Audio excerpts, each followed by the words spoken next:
Bonjour, un conte de Charles Perrault, La Barbe Bleue. Il était une fois un homme qui avait de belles maisons à la ville et à la campagne, de la vaisselle d'or et d'argent, des meubles en broderie et des carrosses tout dorés. Mais par malheur, cet homme avait la barbe bleue. Cela le rendait si laid et si terrible qu'il n'était ni femme ni fille qui ne s'enfuit devant lui. Une de ses voisines, dame de qualité, avait 2 filles parfaitement belles. Il lui en demanda une en mariage, et lui laissa le choix de celle qu'elle voudrait lui donner. Elle n'en voulait point toutes 2, et se leur envoyait l'une à l'autre, ne pouvant se résoudre à prendre un homme qui eût la barbe bleue. Ce qui les dégoûtait encore, c'est qu'il avait déjà épousé plusieurs femmes, et qu'on ne savait ce que les femmes étaient devenues. La barbe bleue, pour faire connaissance, les mena, avec leur mère et 3 ou 4 de leurs meilleurs amis, et quelques jeunes gens du voisinage, à une de ces maisons de campagne où on demeura 8 jours entiers. Ce n'était que promenade, que parties de chasse et de pêche, que danses et festins, que collations. On ne dormait point, et on passait toute la nuit à se faire des malices les uns aux autres. Enfin tout alla si bien que la cadette commença à trouver que le maître du logis n'avait plus la barbe si bleue, et que c'était un fort honnête homme. Dès qu'on fut de retour à la ville, le mariage se conclut. Au bout d'1 mois, la barbe bleue dit à sa femme qu'il était obligé de faire un voyage en province, de 6 semaines au moins, pour une affaire de conséquence, qu'il la priait de se bien divertir pendant son absence, qu'elle fît venir ses bonnes amies, qu'elle les menât à la campagne si elle voulait, que partout elle fît bonne chère. Voilà, lui dit-il, les clés des 2 grands garde-meubles. Voilà celle de la vaisselle d'or et d'argent, qui ne sert pas tous les jours. Voilà celle de mes coffres-forts, où est mon or et mon argent. Celle des cassettes où sont mes pierreries. Et voilà le passe-partout de tous les appartements. Pour cette petite clé-ci, c'est la clé du cabinet au bout de la grande galerie de l'appartement bas. Ouvrez tout, allez partout, mais pour ce petit cabinet, je vous défends d'y entrer, et je vous le défends de telle sorte que, s'il vous arrive de l'ouvrir, il n'y a rien que vous ne deviez attendre de ma colère. Elle promit d'observer exactement tout ce qui lui venait d'être ordonné, et lui, après l'avoir embrassé, il monte dans son carrosse et part pour son voyage. Les voisines et les bonnes amies n'attendirent pas qu'on les envoyât quérir pour aller chez la jeune mariée, tant elles avaient l'impatience de voir toutes les richesses de sa maison, n'ayant osé y venir pendant que le mari y était, à cause de sa barbe bleue qui leur faisait peur. Les voilà aussi toutes à parcourir les chambres et les cabinets, les garde-robes, toutes plus belles et plus riches les unes que les autres. Elles montèrent ensuite au garde-meubles où elles ne pouvaient assez admirer le nombre et la beauté des tapisseries, des lits, des sofas, des cabinets, des guéridons, des tables et des miroirs où l'on se voyait depuis les pieds jusqu'à la tête, et dont les bordures, les unes de glace, les autres d'argent et de vermeil doré, étaient les plus belles et les plus magnifiques qu'on eût jamais vues. Elles ne cessaient d'exagérer et d'envier le bonheur de leur amie, qui, cependant, ne se divertissait point à voir toutes ces richesses à cause de l'impatience qu'elle avait d'aller ouvrir le cabinet de l'appartement bas. Elle fut si pressée de sa curiosité que, sans considérer qu'il était malhonnête de quitter sa compagnie, elle y descendit par un petit escalier dérobé, et avec tant de précipitation qu'elle pensa se rompre le cou 2 ou 3 fois. Étant arrivée à la porte du cabinet, elle s'y arrêta quelque temps, songeant à la défense que son mari lui avait faite, et considérant qu'il pourrait lui arriver malheur d'avoir été désobéissante. Mais la tentation était si forte qu'elle ne put la surmonter. Elle prit donc la petite clé et ouvrit en tremblant la porte du cabinet. D'abord, elle ne vit rien parce que les fenêtres étaient fermées.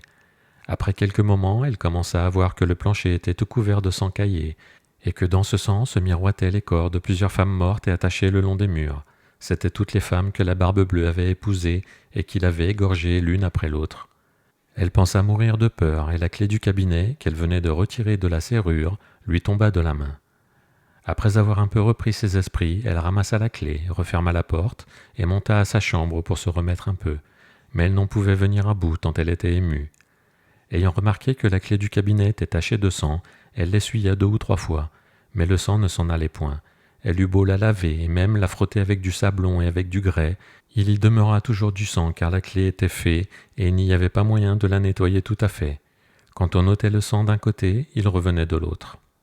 La barbe bleue revint de son voyage dès le soir même et dit qu'il avait reçu des lettres dans le chemin qui lui avaient appris que l'affaire pour laquelle il était parti venait d'être terminée à son avantage. Sa femme fit tout ce qu'elle put pour lui témoigner qu'elle était ravie de son prompt retour. Le lendemain, il lui redemanda les clés, et elle les lui donna, mais d'une main si tremblante qu'il devina sans peine tout ce qui s'était passé. « D'où vient, lui dit-il, que la clé du cabinet n'est point avec les autres ?» Il faut, dit-elle, que je l'ai laissé là-haut sur ma table. Ne manquez pas, dit la Barbe-Bleue, de me la donner tantôt. Après plusieurs remises, il fallut apporter la clé. La Barbe-Bleue, l'ayant considérée, dit à sa femme: « Pourquoi y a-t-il du sang sur cette clé ?»« Je n'en sais rien, répondit la pauvre femme, plus pâle que la mort. « Vous n'en savez rien, reprit la Barbe-Bleue. Je le sais bien, moi. Vous avez voulu entrer dans le cabinet.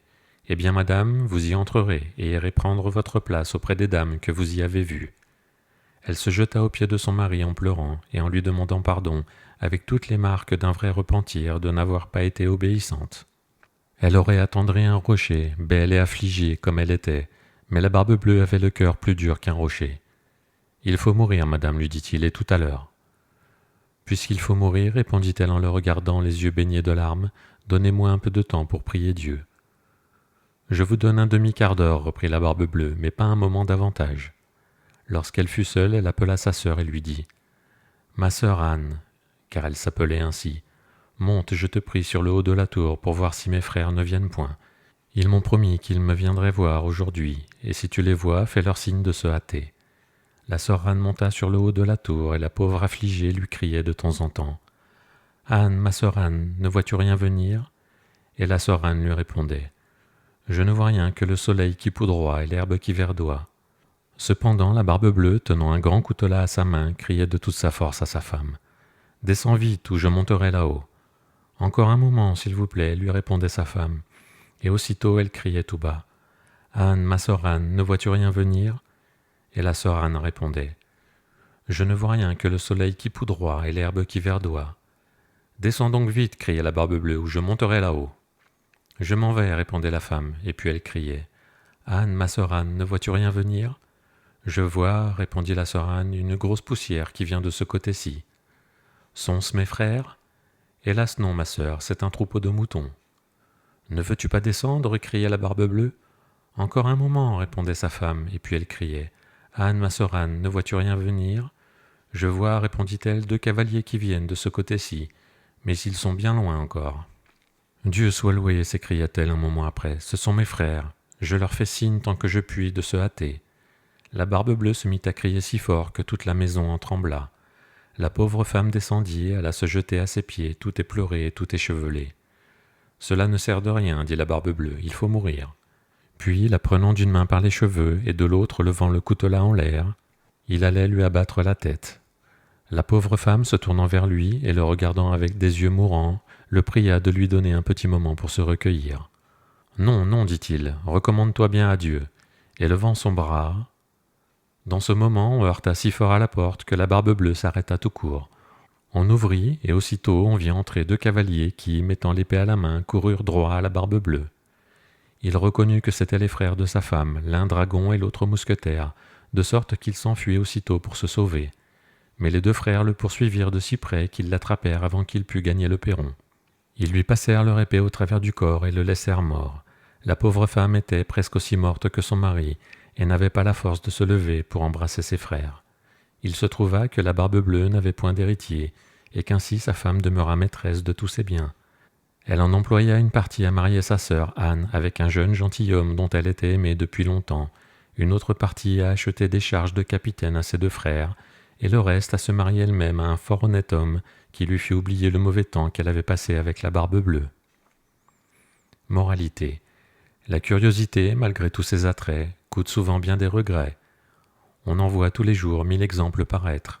C'est, n'en déplaise au sexe, un plaisir bien léger. Dès qu'on le prend, il cesse d'être, et toujours il coûte trop cher. Autre moralité. Pour peu qu'on ait l'esprit sensé et que du monde on sache le grimoire, on voit bien tous que cette histoire est un conte du temps passé. Il n'est plus d'époux si terrible, ni qui demande l'impossible, fût-il malcontent et jaloux. Près de sa femme on le voit filer doux, et, de quelque couleur que sa barbe puisse être, on a peine à juger qui des 2 est le maître.